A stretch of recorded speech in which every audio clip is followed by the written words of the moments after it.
3.5 ईंटों को नुकसान पहुंचा है कल, और हमारा एक मैच रुक गया है।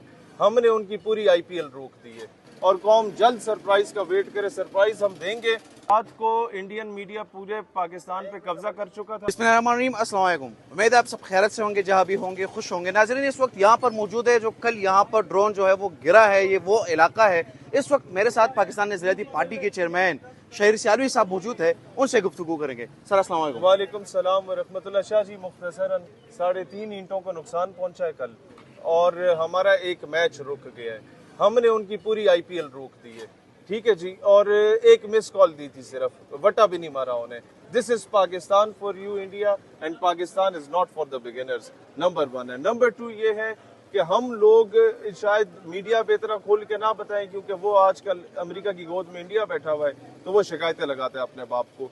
लेकिन ये है कि तुन के रखा हुआ है हमारी फौजों ने बॉर्डर पे, एलओसी पे। आपकी फौज का मुराल बड़ा जबरदस्त हाई है। जितने ऑफिसर से, जितने जवानों से हमारी बात हुई, उन्होंने कहा बस कौम साथ खड़ी हो और कौम जल्द सरप्राइज का वेट करे। सरप्राइज हम देंगे।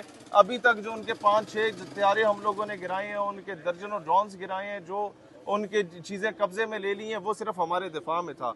अब वो जो मुक्का आया था उसका दिफा हमने किया, अब मुक्का हमने उसके अलावा मारना है, तो इंशाअल्लाह ताला पूरी तैयारी। शहीर सियालवी साहब, मुझे ये बताइएगा कि कल से इंडियन मीडिया जो है वो कभी कह रहा है कि हमने कराची पे कब्जा कर लिया, कभी कहते हैं हमने लाहौर पे कब्जा कर लिया, इस तरह के स्टेटमेंट। कल रात को इंडियन मीडिया पूरे पाकिस्तान पे कब्जा कर चुका था और 2 मरतबा हर पाकिस्तानी को कत्ल कर चुका था। और आज सुबह उठ के हिंदुस्तान को पता चला कि जी हकीकत कुछ और है, बॉलीवुड की फिल्में कुछ और हैं, तमिल मूवीज़ कुछ और होती हैं। ये समझ रहे थे कि बॉर्डर पे तमिल मूवीज़ की तरह हमारे फौजी को ये मुक्का मारेंगे और भावलपुर से उठ के भावल नगर पे जाके हमारा जवान गिरेगा। एक्चुअली हर जो है ना, वो ग्राउंड रियलिटी है समहाउ डिफरेंट।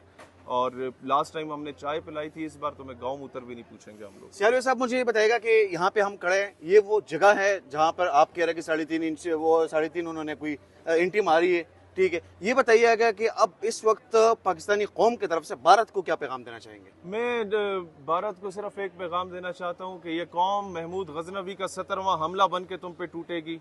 और महमूद गजनवी ने जब सोमनाथ का बुत तोड़ने लगा था ना, तो पूरे भारत बड़े सगीर के सोने हीरे जवाहरात ला के कदमों में रख दिए गए थे। और उसने कहा था कि जनाब, उसे कहा कि ये ले लो लेकिन इसको कुछ ना बोलो। उसने कहा भाईजान, अगर हमने आज ये सोने हीरे जवाहरात तस्लीम कर लिए और इस बुत को बख्श दिया, तो तारीख मुझे महमूद बुत फरोश के नाम से जानेगी, और मैं चाहता हूँ तारीख मुझे महमूद बुत शिकन के नाम से जाने। तो बात बहुत सिंपल है कि अब बुत शिकन आ रहे हैं इंशाअल्लाह ताला। तुमने मस्जिदें हमारी शहीद की है ना, तो अब ये जो किराए के भगवान तुम लाते हो बचेंगे वो भी नहीं। बहुत शुक्रिया आपका, थैंक यू।